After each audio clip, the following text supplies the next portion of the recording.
Back for cooking. Hello বন্ধুরা,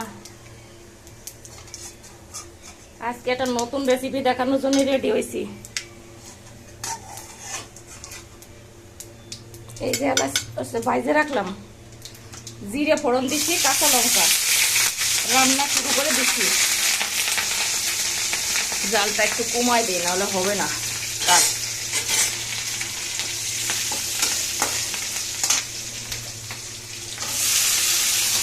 আমি মাছের মধ্যে, এই যে আমার মাছ, অনেকগুলো মাছ, মাথা আছে মাছের, সিলভার কাপ মাছ।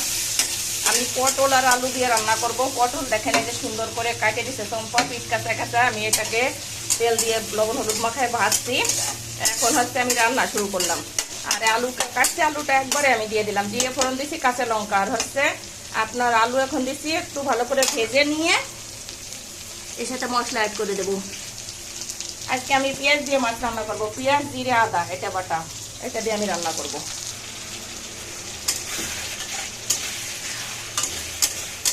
আমি এখানে মশলা দিছি আদা, জিরে, পেঁয়াজ বাটা। আমি কাঁচা পেঁয়াজ তেলের পরে দিই না, আর ধারাঙ্গা ধারাঙ্গা ভালো লাগে না আমার। এটা সুন্দর করে মিশে যাবে ঝোলের সাথে। আপনার হচ্ছে আর দিচ্ছি একটু ধনিয়া গুঁড়ো অল্প একটু, আর রাঁধুনি স্কোয়ারের মরিচের গুঁড়ো ছাড়া তো আমি রান্নাই করি না, সবাই ভালো করে জানেন। তো দেখেন আমি কি সুন্দর করে কষাই ফেলছি। আমার মাছে মনে হচ্ছে আর একটু তেল দিতে হবে, অবশ্য বেশি তেল খাওয়া ভালো না। চেষ্টা করে দেখি আর একটু কষাই নেই, তারপরে মাছ দেওয়ার আগে বুঝবো যে তেল দিতে হবে নাকি। আর একটু চেষ্টা করি, তারপরে দেখি। তো ভালো করে ম্যারিনেট করে নেই, এরপর আবার বাকি টুকটা দেখাচ্ছি। গরম মশলা বাটায় যে 3 তেল আছে, আমি তেলের মধ্যে দিয়ে ভাজে রাখছিলাম, এটারে গুঁড়োয় গুঁড়োয় দিয়ে দেই। 3 এলাচ তেলের মধ্যে দিয়ে ভাজে রাখছিলাম, ঘিরান বাড়িয়ে গেছে, বাড়ছি। এত সুন্দর ঘিরান বাড়িয়েছে মাছের ঝোলে। মাছ রান্না আমার কমপ্লিট।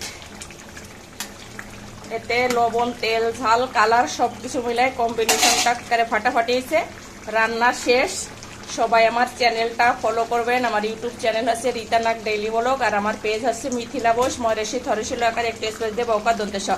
আর আমার ইউটিউব চ্যানেল হচ্ছে RITA একটু স্পেস দিয়ে NAG রীতা নাগ ডেইলি ব্লগ। তো আমার পেজটাকে ফলো করবেন আর আমার চ্যানেলটাকে সাবস্ক্রাইব করে দেবেন। সবাইকে অনেক অনেক ধন্যবাদ। আমার মাছের ঝোল রান্না কেমন হয়েছে একটু বলবেন কমেন্ট করে। সবাই ভালো থাকবেন, সুস্থ থাকবেন। দেশের অস্থিতিশীল পরিস্থিতি সব ঠিক হয়ে যাক, সবাই একসাথে ভালো হয়ে কাজ করা যাবে, সুন্দর পরিবেশ আসুক, সুন্দর দিন আসুক আবার, সেই সবাইকে শুভকামনা রইল। Bye bye.